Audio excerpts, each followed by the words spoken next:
Arrêtez ces discours paternalistes, dire que nous allons vous aider, nous allons... Non, nous n'avons pas besoin d'aide, nous avons besoin de coopération, nous avons besoin de partenariat et nous sommes liés par l'histoire, mais nous sommes liés par les enjeux, nous sommes liés par les défis. Monsieur le Président, que ce qui se passe au Sahel n'est que les conséquences de ce qui a été fait en Libye. Cette intervention en Libye où vous avez oublié, quand je parle de vous, je ne parle pas de votre personne, je parle de votre position. Vous avez oublié l'existence de l'Union africaine. Monsieur le Président, vous l'aimez le dire. Nous sommes au Mali pour aider le Mali. Si nous n'étions pas venus au Sahel, il n'allait pas avoir de gouvernement actuellement au Mali. J'ai envie de vous dire que si ce n'était pas les Africains, il n'allait pas avoir de France aujourd'hui. Nous sommes liés, nous sommes liés, nous sommes liés. Arrêtez de dire que vous êtes venus nous aider. Non. Parce que le terrorisme ne menace pas que le Mali. Vous êtes aussi menacés. Arrêtez de nous culpabiliser sur une position de victime. Mais Adam, je ne vous culpabilise pas. Monsieur le Président, je n'ai pas terminé. Je ne vous culpabilise pas. J'essaie de restaurer justement un dialogue réciproque et de respect. Oui. On n'est pas là simplement pour nos intérêts quand on arrive au Mali en 2013. C'est un fait. Par contre, ce que vous avez dit sur la Libye, je l'ai dit plusieurs fois comme président, je partage ce que vous avez dit. La Libye, on n'a pas respecté la souveraineté d'un peuple, et ça, c'est une erreur. D'accord, merci d'avoir reconnu ça. Et si vous reconnaissez ça, vous allez voir que ce qui se passe au Sahel n'est que les conséquences de cette intervention. Donc, vous êtes au Sahel pour corriger l'erreur que vous avez commise en Libye, et en corrigeant ces erreurs, vous êtes en train de commettre d'autres erreurs. Monsieur le Président, je vous rappelle que l'intervention militaire étrangère n'a jamais réglé un problème.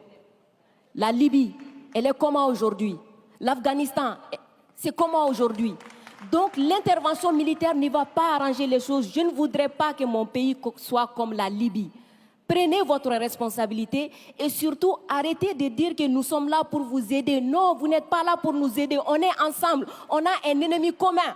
On le combat ensemble. Et pour finir, ces sorties ces derniers jours entre vous et les autorités maliennes, c'est juste une honte. Parce que c'est une honte. Vous avez le même ennemi et l'ennemi, il est grandi. L'ennemi, il prend de l'ampleur dans ça. Dites-leur. Faites-moi plaisir. Dites-leur. Du coup, arrêtez ça, arrêtez ces discours paternalistes, dire que nous allons vous aider, nous allons... Non, nous n'avons pas besoin d'aide, nous avons besoin de coopération, nous avons besoin de partenariat et nous sommes liés par l'histoire, mais nous sommes liés par les enjeux, nous sommes liés par les défis. Mais je suis 100% d'accord avec ce que vous venez de dire. Mais après, vous ne pouvez pas me dire, vous ne pouvez pas couvrir les propos inacceptables qui ont été tenus par des gens qui, eux, n'ont ni la légitimité ni la légalité pour eux. Or, ils ont tenu des propos inacceptables. Non, mais je vous le dis.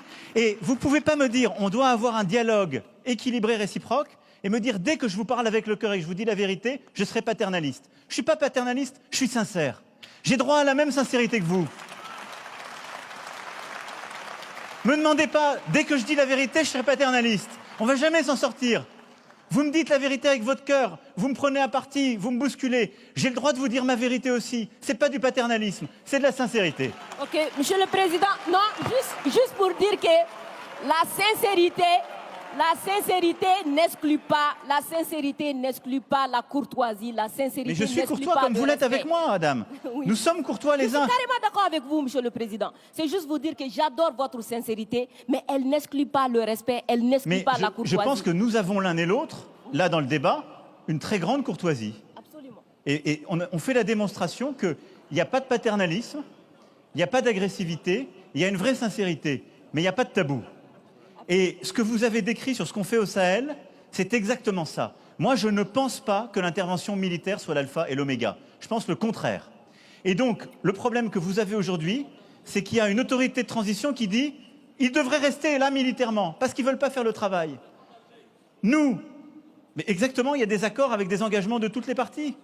Et donc, nous, on est là pour la sécurité, mais à côté de ça, depuis 2017, on a l'Alliance internationale pour le Sahel, qui est de l'aide au développement avec la Banque mondiale, l'Allemagne, tous les pays, justement, européens et autres, qui est cet investissement solidaire qu'on a dans la région.